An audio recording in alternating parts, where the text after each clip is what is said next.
안녕하세요. 산호라면 나레이터 서희연입니다. 오늘의 신청 사연도 재미있게 들어주시고 구독과 좋아요, 알림 설정 부탁드립니다. 서울 변두리 작은 아파트, 오래된 창틀 사이로 봄볕이 스며들고 있었습니다. 박태식은 매일 같은 시간에 눈을 떴어요. 70여 년을 살아오며 형성된 생체 시계는 알람보다 정확했습니다. 5시 30분, 어둠이 채 가시지 않은 새벽에 늘 그랬듯 일어났죠. 태식은 느릿느릿 침대에서 내려와 세면대로 향했습니다. 거울에 비친 자신의 주름진 얼굴을 무심히 바라봐요. 76세의 세월이 깊게 패인 주름들, 그 위로 30해의 외로움이 더해져 있었습니다. 세수를 마치고 오래된 면도기로 수염을 정리하죠. 윤희가 좋아했던 방식 그대로 매일 아침 깔끔하게. 오늘도 또 하루가 시작되는구먼. 중얼거리며 선반 위에 놓인 낡은 사진틀을 바라봅니다. 30해 전 마지막으로 함께 찍은 사진 속 윤희의 웃는 얼굴이 여전히 그 자리에 있었죠. 시간이 멈춘 것처럼 윤희는 사진 속에서 영원히 46으로 남아 있습니다.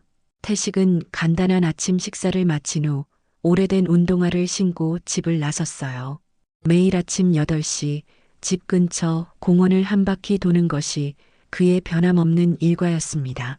봄바람이 불어오는 공원길을 천천히 걸으며 태식은 문득 멈춰서서 하늘을 올려다봐요.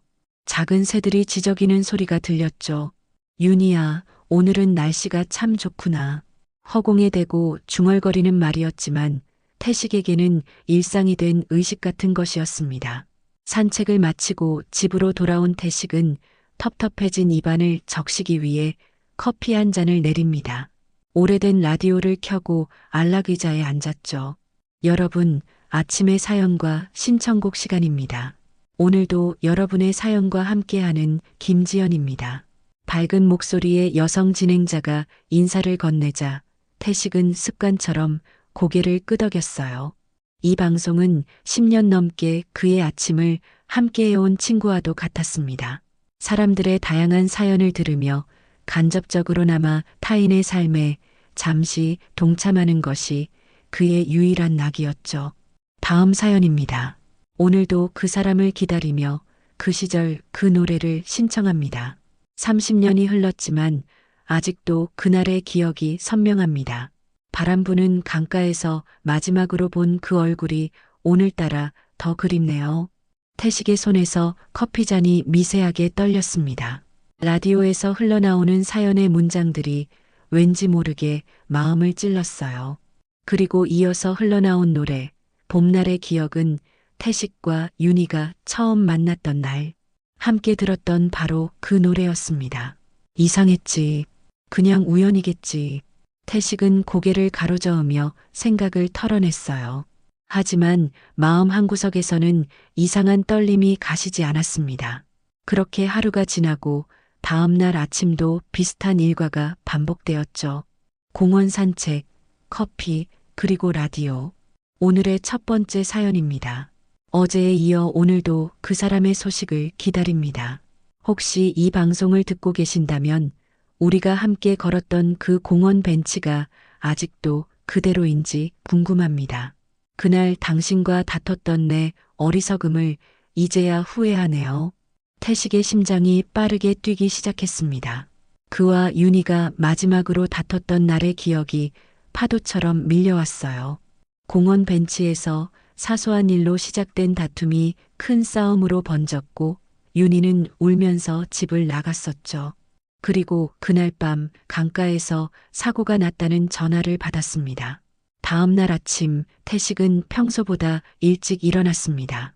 라디오 방송 시간이 되기만을 기다리는 마음에 몸이 근질거렸어요. 8시 정각, 태식은 숨죽이며 라디오를 켰습니다. 안녕하세요. 아침의 사연과 신청곡 시간입니다. 오늘도 여러분의 이야기로 하루를 시작하겠습니다. 태식은 안락 의자에 깊숙이 몸을 묻고 귀를 기울였어요. 몇 개의 사연이 지나고 마침내 그가 기다리던 목소리가 들려왔습니다. 세 번째 사연입니다. 오늘도 그를 찾습니다. 봄이 오면 항상 생각나는 사람, 우리의 첫 봄은 벚꽃이 만발했던 한강공원이었지요. 당신이 내게 건넨 첫 선물은 작은 은반지, 반지 안쪽에는 우리의 기념일이 새겨져 있었습니다. 태식의 손이 무의식적으로 자신의 반지를 만졌어요. 30해가 지났지만 윤희와 함께 맞춘 은반지를 아직도 끼고 있었습니다. 반지 안쪽에는 분명 그들의 첫 만남 날짜가 새겨져 있었죠. 이건 단순한 우연이 아니었습니다. 이어서 신청곡은 그대 내 곁에입니다. 또다시 태식과 윤희의 추억이 담긴 노래였습니다. 결혼식 첫 댄스에서 함께 춤을 추었던 바로 그 노래였죠. 태식은 라디오 볼륨을 높이며 진행자의 말에 집중했습니다. 매일 아침 비슷한 사연을 보내주시는 청취자분이 계시네요. 마음이 참 애틋하게 느껴집니다. 혹시 찾고 계신 그분이 듣고 계시다면 연락 주세요. 태식의 마음은 혼란스러웠어요. 모든 것이 너무 구체적이었고 윤희를 떠올리게 하는 요소들로 가득했습니다. 특히 사연 속 말투와 표현 방식은 윤희의 것과 너무나 닮아 있었어요. 윤희만의 특유한 표현들, 그대라는 호칭, 문장 끝에 살짝 덧붙이는 지요? 라는 말버릇까지.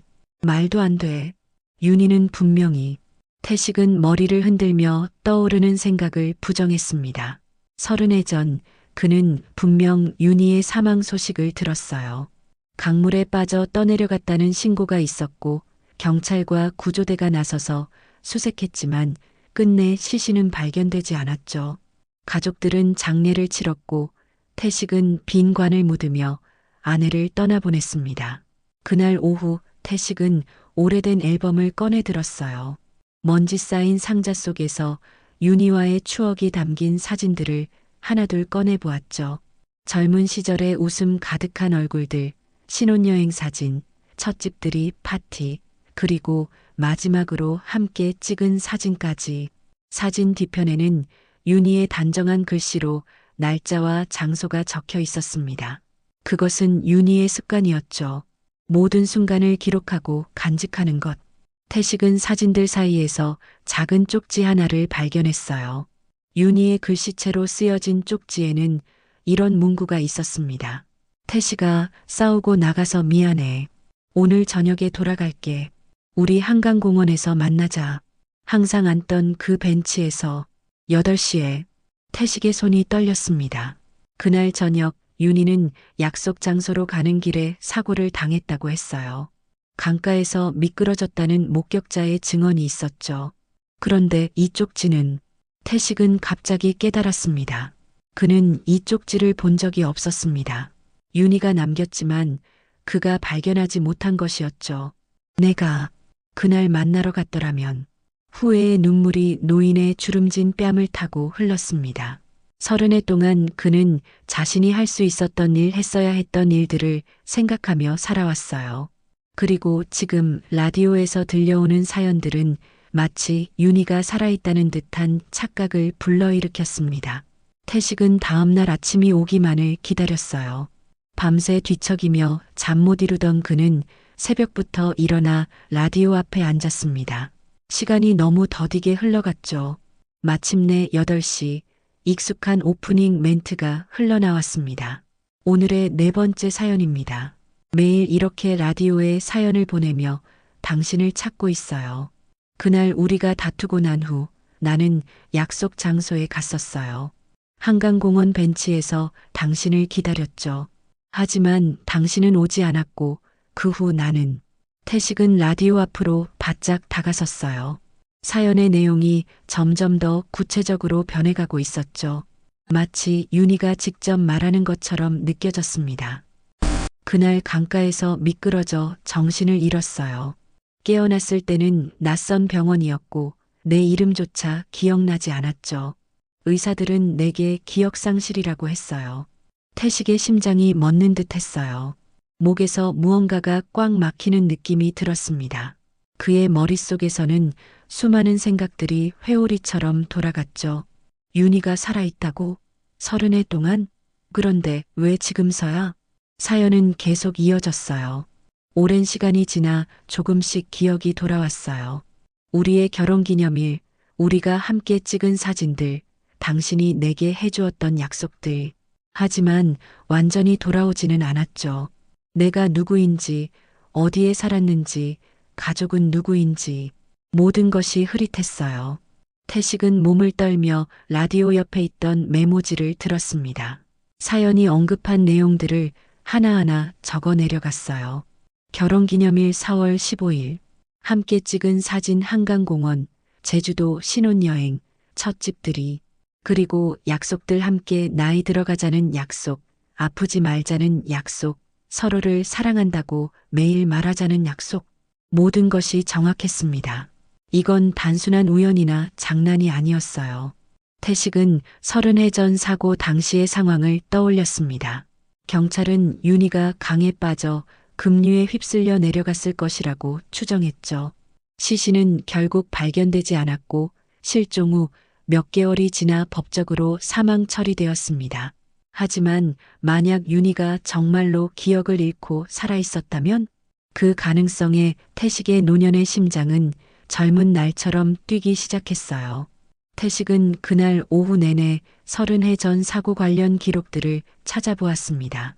오래된 신문 스크랩, 경찰 조서 사본, 실종 신고서, 모든 자료를 꺼내 펼쳐놓고 하나하나 읽어내려갔어요. 그러다 문득 한 가지 사실이 떠올랐습니다. 당시 사고 목격자는 단 한 명이었고 그 사람은 멀리서 누군가가 물에 빠지는 것을 봤다고만 했어요. 얼굴을 정확히 보지 못했고 옷차림만 대략적으로 증언했죠. 그럼 정말 가능한 일인가? 태식은 자신의 의심과 희망 사이에서 흔들렸습니다. 한편으로는 30해라는 시간이 너무 길게 느껴졌어요. 윤희가 정말 살아있었다면 왜 이제서야 나타났을까? 왜 이렇게 오랜 시간이 지나서야 연락을 시도한 걸까? 다음 날 아침 태식은 평소보다 더 일찍 일어나 라디오 앞에 앉았습니다. 이제 사연과 신청곡 코너는 그에게 단순한 습관이 아니라 절실한 기다림이 되었어요. 오늘의 두 번째 사연입니다. 어제 이야기를 이어갑니다. 내 기억이 조금씩 돌아오면서 가장 선명했던 것은 당신의 얼굴이었어요. 우리의 결혼사진, 그 사진 속에서 당신은 내게 은반지를 끼워주고 있었죠. 그 반지 안쪽에는 우리의 첫 만남 날짜가 새겨져 있었어요. 2070년 1월 20일, 태식의 손이 저절로 자신의 반지를 만졌습니다. 윤희의 반지와 쌍을 이루는 이 반지 안쪽에 새겨진 날짜, 정확히 일치했어요. 이건 누구도 알 수 없는 정보였습니다. 두 사람만의 비밀 같은 것이었죠. 라디오에서 계속해서 사연이 흘러나왔습니다. 나는 오랫동안 요양원에서 지냈어요. 내 이름도 가족도 알 수 없었으니까요. 간호사들은 나를 할머니라고 불렀고 나중에는 내가 기억하는 이름의 조각으로 윤씨라고 불렀죠. 날이 갈수록 기억의 조각들이 모이기 시작했어요. 서울의 어느 동네, 아파트 숫자, 우리의 기념일들. 태식은 이제 확신했습니다. 이건 분명 윤희였어요. 아니, 윤희임이 틀림없었습니다. 당장 방송국으로 달려가고 싶은 마음이 들었지만 냉정하게 생각해보니 먼저 확인해야 할 것들이 있었죠. 아침 방송이 끝나자마자 태식은 지역 방송국으로 향했습니다. 떨리는 발걸음으로 오래된 방송국 건물에 들어섰어요. 안내 데스크에서 사연과 신청곡 담당자를 만나고 싶다고 말했죠. 죄송합니다만 개인정보 보호 정책상 사연 보낸 분의 정보는 알려드릴 수 없습니다. 젊은 직원의 공손한 거절에 태식은 낙담했어요. 하지만 그는 쉽게 포기할 수 없었습니다. 로비에 앉아 생각에 잠겨 있는데 누군가 그의 어깨를 두드렸죠. 혹시 사연 찾으러 오신 분 맞으신가요? 고개를 들어보니 라디오 진행자였어요. 김지연이라는 이름표를 단 그녀는 태식을 조용한 카페로 안내했습니다. 사실 매일 같은 시간에 사연을 보내시는 분이 있어서 저도 궁금했거든요. 어제 방송 끝나고 연락이 왔어요. 혹시 박태식 씨라는 분이 찾아오면 이 주소를 전해달라고. 그녀는 조심스럽게 작은 쪽지를 건넸습니다. 태식의 손은 떨렸어요. 쪽지 위에는 한 주소와 함께 짧은 메모가 있었습니다. 만약 당신이 정말 내 태식이라면 이곳으로 와주세요. 윤희 올림. 태식의 눈에 눈물이 고였습니다. 떨리는 목소리로 그는 물었어요. 그분, 어떻게 생기셨나요? 진행자는 미소를 지으며 답했습니다. 백발이 성성하신 할머니세요. 목소리는 나지막하지만 또렷하셨어요. 그리고 눈빛이 정말 따뜻했습니다. 그분도 오랫동안 당신 이야기를 해오셨어요. 이름은 윤이라고 하셨고요. 태식은 숨을 크게 들이마셨어요. 가슴이 뛰는 소리가 귓가에 울렸습니다. 정말 윤이었습니다. 그의 윤희가 살아있었어요. 30해 동안 그는 죄책감과 후회, 상실감 속에서 살아왔는데 모든 것이 오해였단 말입니까? 감사합니다. 정말 감사합니다.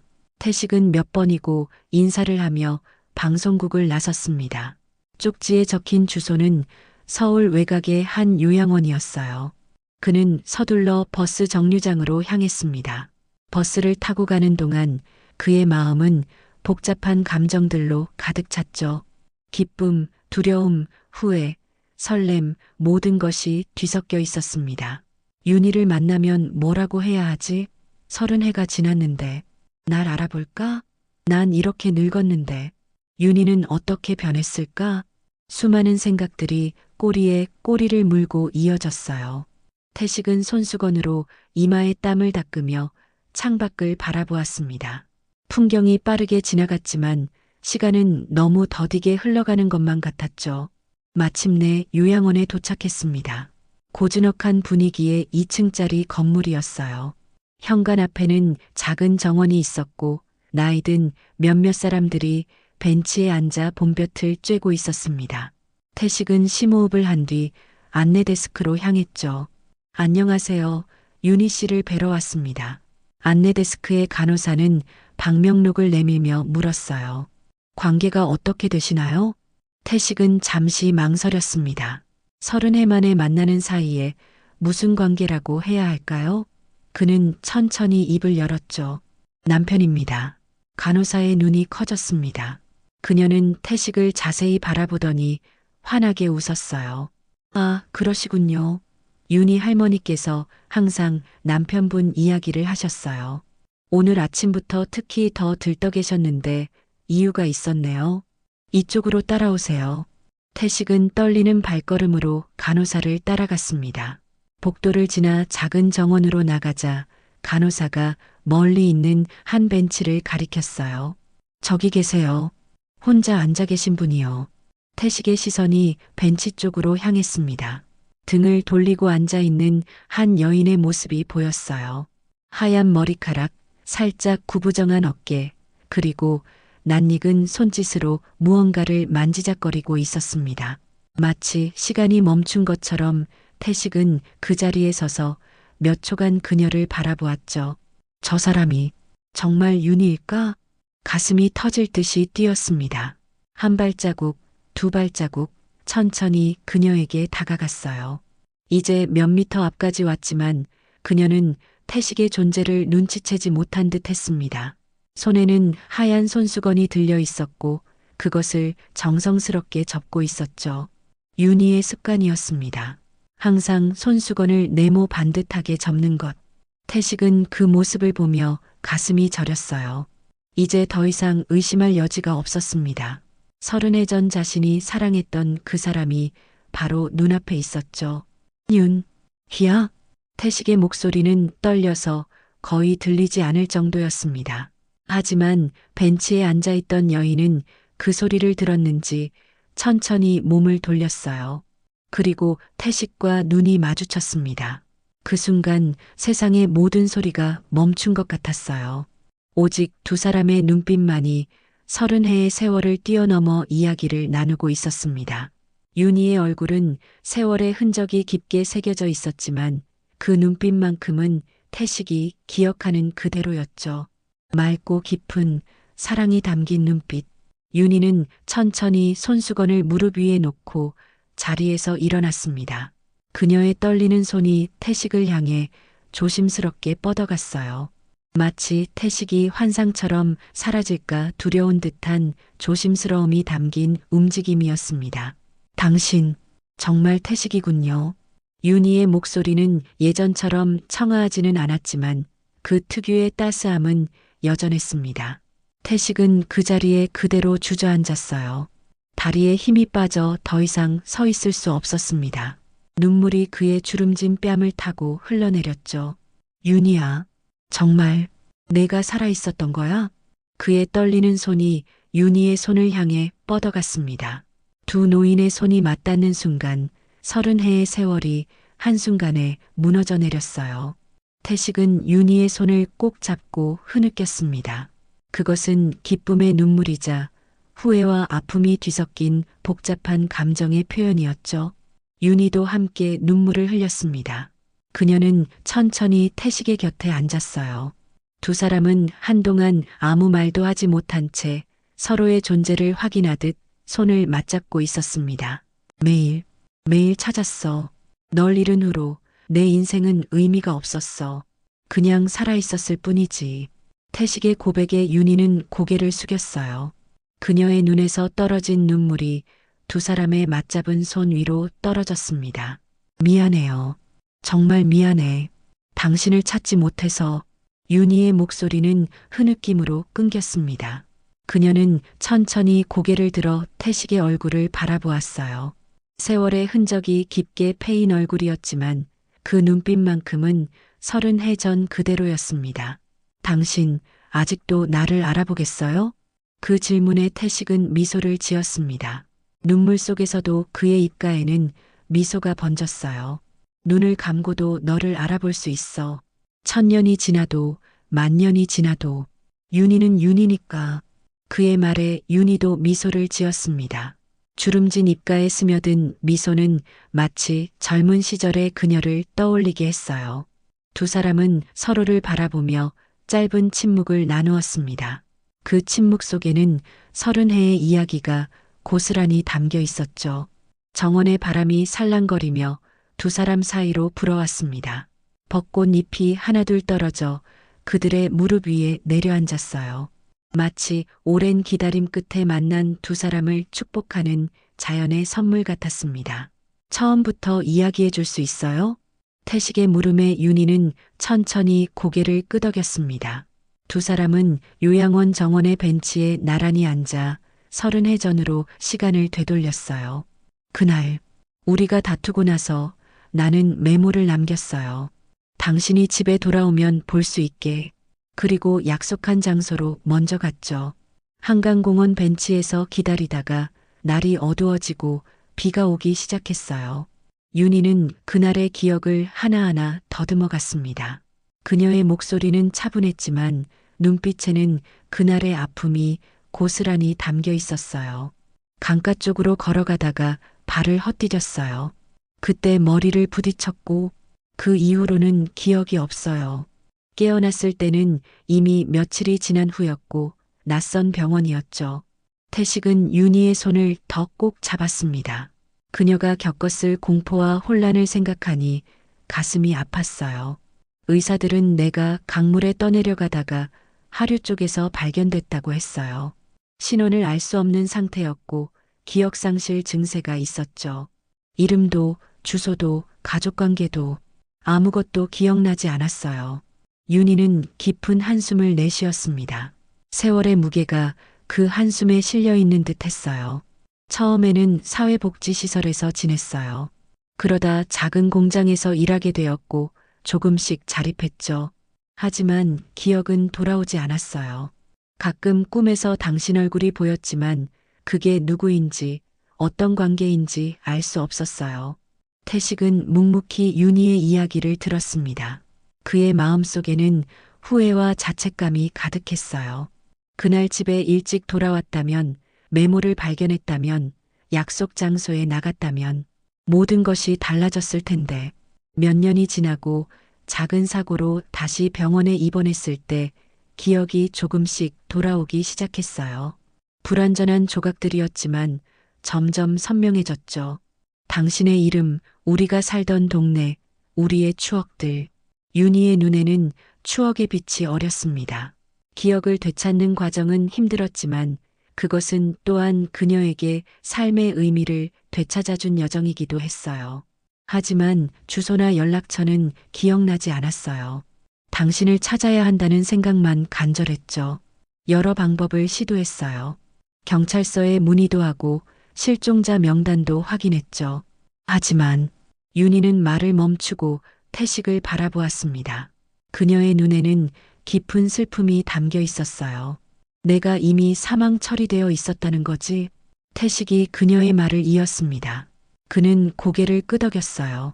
바로 그것이었습니다. 법적으로 윤희는 이미 세상을 떠난 사람이었고 그것이 두 사람의 재회를 더욱 어렵게 만들었죠. 나중에 알게 됐어요. 내가 고인이 되었다는 사실을. 그때는 이미 많은 시간이 흘러 있었고 당신이 어디에 있는지도 알 수 없었어요. 주소도 바뀌었을 테고 전화번호도. 윤희의 말에 태식은 깊은 한숨을 내쉬었습니다. 그는 아내의 사망 후 모든 것을 정리하고 새로운 곳으로 이사했어요. 너무 많은 추억이 있는 집에서는 살 수 없었습니다. 그럼 어떻게 날 찾게 된 거야? 태식의 질문에 윤희는 작은 미소를 지었습니다. 그녀는 손가락으로 라디오를 가리키는 신용을 했어요. 우연히 지역 라디오 방송을 듣게 됐어요. 사연과 신청곡 코너에서 누군가 우리가 좋아하던 노래를 신청하는 것을 들었죠. 그때 문득 생각했어요. 만약 당신이 아직도 그 노래를 듣는다면 나의 사연도 들을 수 있지 않을까? 태식의 눈이 커졌습니다. 그는 10년 넘게 같은 시간에 같은 방송을 들어왔어요. 그것은 그의 변함없는 일과였습니다. 처음에는 조심스럽게 시작했어요. 구체적인 내용보다는 감정을 담아서요. 하지만 날이 갈수록 더 많은 기억이 돌아왔고 더 구체적인 내용을 담게 됐죠. 혹시라도 당신이 듣고 있다면 이 사연이 당신에게 닿기를 바라면서 태식의 가슴이 뭉클해졌습니다. 그는 윤희의 손을 부드럽게 쓰다듬었어요. 매일 내 사연을 들었어. 처음에는 우연이라고 생각했지. 하지만 점점 더 구체적인 내용들이 나오면서 혹시나 하는 마음이 들었어. 그리고 어제 방송국에 갔고, 그리고 오늘 우리가 다시 만나게 됐네요. 윤희가 태식의 말을 이었습니다. 두 사람의 눈에는 다시 눈물이 고였어요. 그것은 30해의 이별을 끝내고 새로운 시작을 알리는 눈물이었습니다. 이제 어떻게 해야 할까요? 윤희의 물음에 태식은 잠시 침묵했습니다. 그들 앞에는 아직 많은 이야기와 감정들이 남아 있었어요. 법적인 문제도 해결해야 했고 30해의 빈 공간도 채워야 했습니다. 함께 하나씩 해결해 나가자. 우리에게는 시간이 있어. 태식의 대답에 윤희는 미소를 지었습니다. 그녀는 천천히 고개를 끄덕였어요. 당신 곁에 있을 수 있다면 그것으로 충분해요. 두 사람은 다시 한번 손을 맞잡았습니다. 이제 더 이상 이별도 오해도 슬픔도 없을 것이라는 약속처럼요. 정원의 벤치에 앉아 그들은 함께 석양을 바라보았습니다. 오렌지빛 햇살이 두 노인의 얼굴을 따스하게 비추었어요. 마치 새로운 시작을 축복하는 듯한 빛이었습니다. 3개월 후 태식의 아파트에는 새로운 생기가 돌았습니다. 윤희가 함께 살기 시작한 것이었어요.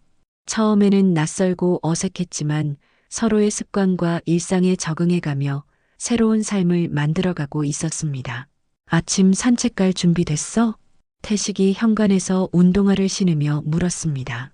윤희는 부엌에서 물병을 챙기며 고개를 끄덕였어요.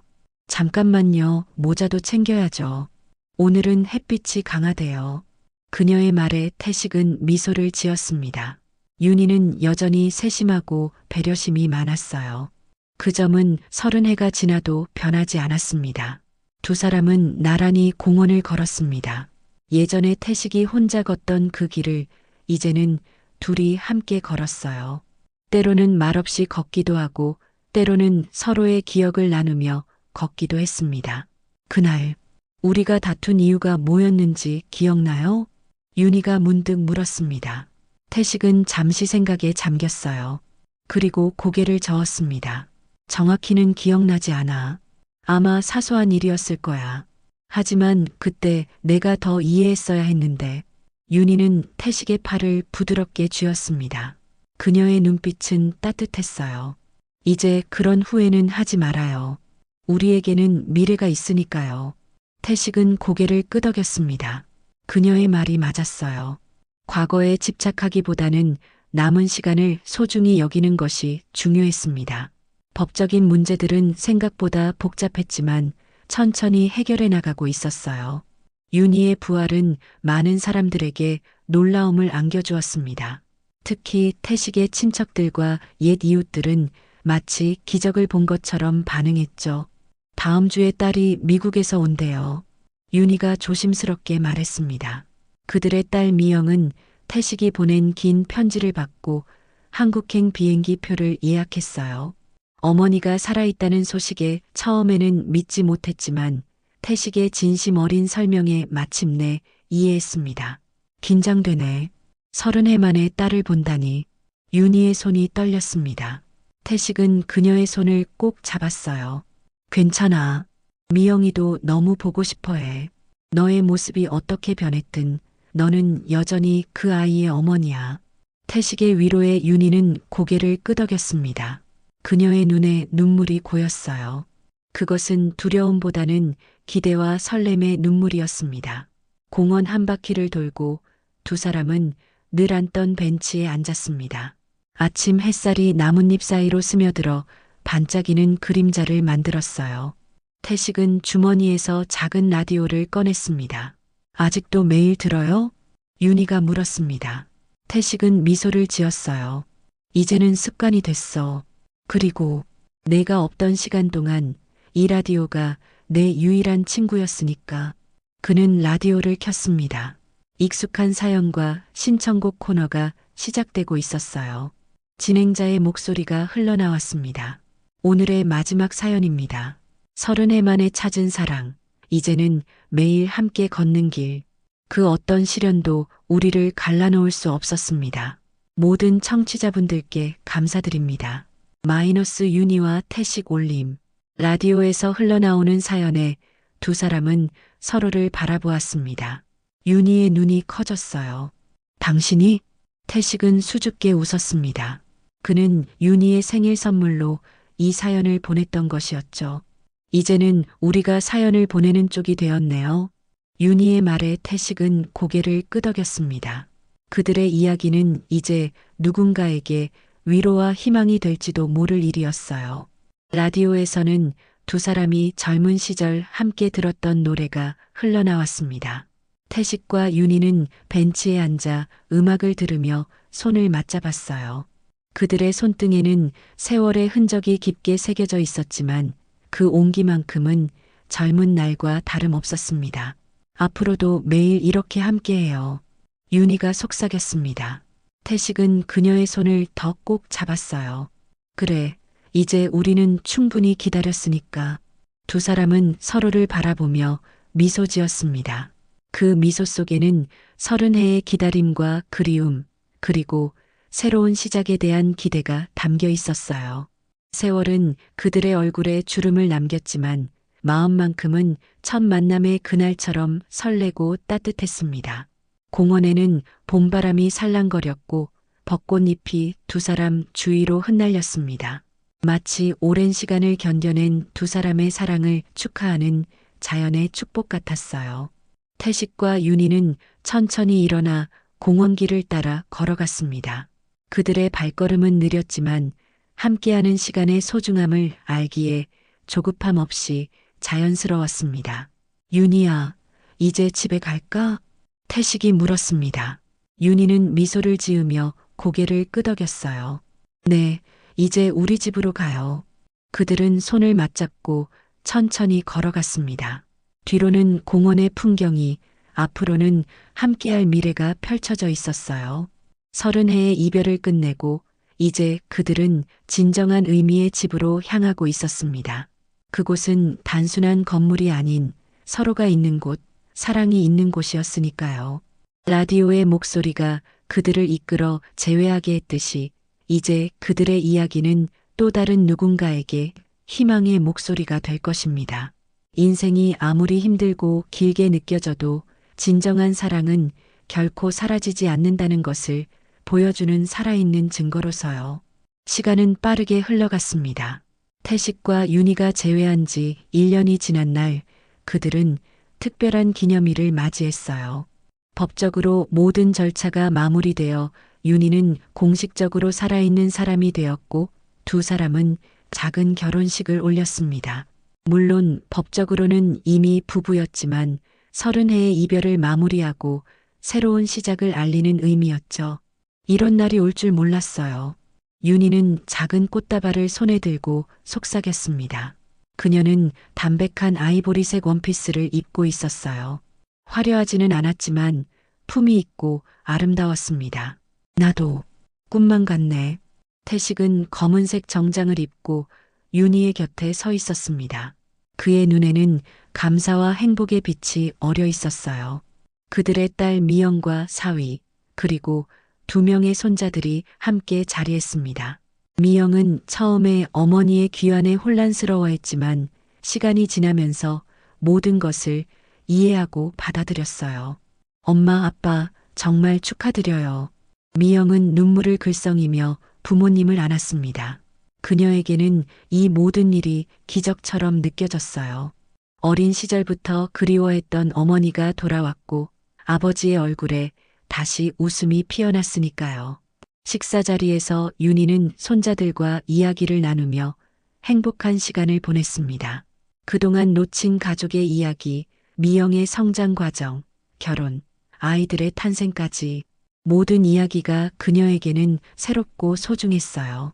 할머니, 진짜 귀신이었다가 돌아오신 거예요? 8살 손자의 천진난만한 질문에 모두가 웃음을 터뜨렸습니다. 윤희는 손자의 머리를 부드럽게 쓰다듬었어요. 아니, 할머니는 그냥 길을 잃었다가 이제 돌아온 거란다. 아주 오랫동안 길을 헤맸지. 하지만 너희 할아버지가 기다려줬단다. 윤희의 설명에 손자는 고개를 끄덕였습니다. 아이의 눈에는 동화 같은 이야기로 들렸을 테지만 그것은 태식과 윤희에게 실제 삶의 이야기였어요. 잔잔한 축하 행사를 마치고 태식과 윤희는 작은 여행을 떠났습니다. 제주도로 향하는 비행기 안에서 윤희는 창밖을 내다보며 감개무량한 표정을 지었어요. 우리의 첫 신혼여행지였죠. 제주도가. 태식은 고개를 끄덕였습니다. 50년 전 그들은 젊고 열정 가득한 새내기 부부로 제주도를 찾았었어요. 이제 그들은 인생의 황혼기에 다시 그곳을 방문하게 된 것이었습니다. 그때는 우리 앞에 긴 시간이 있을 거라고 생각했는데 윤희의 말에 태식은 그녀의 손을 잡았습니다. 그의 눈빛은 따뜻했어요. 지금도 우리 앞에는 시간이 있어. 비록 예전처럼 길진 않겠지만 지금이 더 소중하지 않나? 윤희는 미소를 지었습니다. 태식의 말이 맞았어요. 젊은 시절에는 미처 깨닫지 못했던 시간의 소중함을 이제 그들은 온전히 이해하고 있었습니다. 제주도에서의 일주일은 마치 꿈처럼 흘러갔습니다. 그들은 옛 추억의 장소들을 찾아다니며 새로운 기억도 만들었어요. 느리게 걸었고 자주 쉬어갔지만 그 모든 순간이 소중했습니다. 우리가 처음 왔을 때는 여기 아무것도 없었는데 이제는 다 개발되었네요. 성산 일출봉을 바라보며 윤희가 말했습니다. 태식은 고개를 끄덕였어요. 세상이 많이 변했지. 우리도 많이 변했고 잠시 생각에 잠긴 듯 하던 태식은 이내 활짝 웃었습니다. 그는 주머니에서 작은 케이스를 꺼냈어요. 하지만 변하지 않은 것도 있어. 케이스를 열자 그 안에는 은반지 한 쌍이 들어 있었습니다. 윤희의 눈이 커졌어요. 이건 우리의 첫 번째 결혼 반지야. 내가 사라진 후에도 계속 간직하고 있었어. 윤희의 눈에 눈물이 고였습니다. 태식은 천천히 반지를 꺼내 윤희의 손가락에 끼워 주었어요. 비록 관절염으로 인해 손가락이 예전 같지 않았지만 반지는 여전히 그녀의 손에 잘 어울렸습니다. 이제 정말로 완전한 부부가 된 것 같네요. 윤희의 말에 태식은 고개를 끄덕였습니다. 그들은 서로를 바라보며 미소 지었어요. 주변의 관광객들은 그저 평범한 노부부의 모습을 보았겠지만 그들에게는 기적 같은 순간이었습니다. 여행에서 돌아온 후 태식과 윤희의 일상은 더욱 풍요로워졌습니다. 그들은 함께 요리하고 텃밭을 가꾸고 동네 노인정에서 사람들과 어울리며 평화로운 나날을 보냈어요. 때로는 서로의 건강을 걱정하며 다투기도 했지만 그 모든 순간이 소중했습니다. 어느 날 저녁 태식은 윤희에게 제안했습니다. 우리 라디오 방송국에 한번 가볼까? 윤희는 놀란 눈으로 태식을 바라보았습니다. 라디오 방송국은 그들이 재회할 수 있게 해준 특별한 장소였지만 아직 직접 방문한 적은 없었어요. 왜 갑자기요? 그동안 감사 인사를 제대로 못했잖아. 우리 이야기가 다른 사람들에게도 희망이 될 수 있을지 모르고. 윤희는 생각에 잠겼다가 고개를 끄덕였습니다. 태식의 말이 맞았어요. 그들의 이야기는 단순한 개인사를 넘어 많은 이들에게 위로와 희망을 줄 수 있는 이야기였습니다. 다음 날 그들은 지역 라디오 방송국을 찾았습니다. 사연과 신청곡 코너의 진행자 김지연은 그들을 반갑게 맞이했어요. 와주셔서 정말 감사합니다. 실은 그동안 두 분 이야기가 방송국 내에서 전설이 되었어요. 라디오의 기적이라고들 불러요. 지연의 말에 태식과 윤희는 쑥스러운 듯 미소 지었습니다. 그들은 직접 방송에 출연해 자신들의 이야기를 나누기로 했어요. 30회의 이별과 기다림, 그리고 라디오를 통한 기적 같은 재회까지. 오늘 특별한 손님을 모셨습니다. 사연과 신청곡 코너를 통해 30회 만에 재회하신 두 분의 이야기 함께 들어보시겠습니다. 방송이 시작되고 태식과 윤희는 차례로 자신들의 이야기를 전했습니다. 떨리는 목소리로 시작했지만 이야기가 진행될수록 그들의 목소리는 힘을 얻었어요.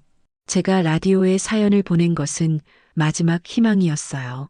하지만 정말로 제 목소리가 그에게 닿을 거라고는 생각하지 못했죠. 윤희의 고백에 스튜디오에 있던 모든 사람들의 눈시울이 붉어졌습니다. 태식은 윤희의 손을 꼭 잡았어요. 매일 아침 그 방송을 들었습니다. 처음에는 그저 습관이었지만 점점 더 구체적인 사연이 나오면서 믿기 어려웠지만 희망을 갖게 되었죠. 방송이 끝나고 태식과 윤희는 집으로 돌아오는 길에 많은 생각에 잠겼습니다. 그들의 이야기가 전파를 타고 누군가에게 위로가 되길 바라는 마음이었어요. 그로부터 며칠 후 방송국으로부터 놀라운 소식이 전해졌습니다. 태식과 윤희의 이야기를 들은 많은 청취자들이 감동했고 비슷한 상황에 있는 사람들에게 큰 용기를 주었다는 것이었어요. 우리 이야기가 누군가에게 도움이 되었다니 정말 기쁘네요. 윤희의 말에 태식은 고개를 끄덕였습니다. 그들의 아픔과 기다림 그리고 재회의 이야기가 이제는 다른 이들에게 희망의 씨앗이 되었다는 사실이 감사했어요. 봄이 지나고 여름이 오고 다시 가을이 찾아왔습니다.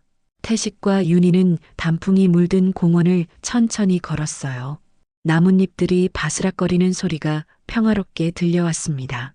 내년 봄에는 벚꽃 여행을 가볼까 해요. 전국의 유명한 벚꽃 명소를. 윤희의 말에 태식은 미소를 지었습니다. 그들은 항상 다음 계절, 다음 여행, 다음 경험을 기대하며 살고 있었어요. 비록 남은 시간이 젊은 시절만큼 길지 않다는 것을 알지만 그래서 더욱 하루하루를 소중히 여기고 있었습니다. 그래, 좋은 생각이야. 내년에는 더 많은 곳을 가보자. 태식의 대답에 윤희는 그의 팔을 꼭 붙잡았습니다. 두 사람은 천천히 걸으며 낙엽이 쌓인 길을 지나갔어요. 그들의 발자국은 나란히 이어졌고 서로의 온기를 느끼며 가을의 정취를 만끽했습니다. 집으로 돌아오는 길, 태식은 문득 멈춰서서 윤희를 바라보았습니다. 석양에 물든 그녀의 얼굴은 여전히 아름다웠어요. 윤희야, 네, 고마워. 돌아와줘서. 윤희의 눈에 맑은 눈물이 고였습니다. 그녀는 고개를 끄덕였어요. 저도 감사해요. 기다려줘서. 두 사람은 서로를 바라보며 미소 지었습니다. 그들의 얼굴에는 세월의 흔적이 깊게 새겨져 있었지만 눈빛만큼은 첫사랑의 설렘 그대로였어요. 태식과 윤희는 다시 손을 맞잡고 집을 향해 걸어갔습니다. 매일 아침 라디오에서 흘러나오는 사연과 신청곡 코너를 들으며 그들은 서로에게 감사하는 마음을 되새겼습니다. 라디오의 목소리가 그들을 다시 이어줬고 이제 그 라디오는 그들의 소중한 추억이 되었어요. 시간은 계속 흘러갔지만 태식과 윤희에게 남은 날들은 더 이상 외롭지 않았습니다. 30회의 이별을 끝내고 그들은 매 순간을 소중히 여기며 함께 걸어가고 있었으니까요. 그리고 그것이야말로 진정한 사랑의 의미였습니다. 어떤 시련과 이별도 이겨낼 수 있는 영원히 변치 않는 사랑의 힘. 라디오에서 흘러나오는 노래처럼 그들의 사랑은 시간을 초월해 계속 이어지고 있었습니다. 그리고 그 이야기는 누군가에게 희망이 되어 또 다른 라디오의 목소리로 퍼져나갈 것입니다. 진정한 사랑은 결코 사라지지 않는다는 메시지와 함께 당신이 있어 내 인생은 완전해요. 윤희의 속삭임에 태식은 미소를 지으며 대답했습니다. 30회를 기다린 보람이 있었어. 두 사람의 발걸음은 느렸지만 그들이 함께 걷는 길은 이제 더 이상 외롭지 않았습니다. 라디오의 목소리가 이어준 인연, 그들의 사랑은 이제 영원히 계속될 것입니다.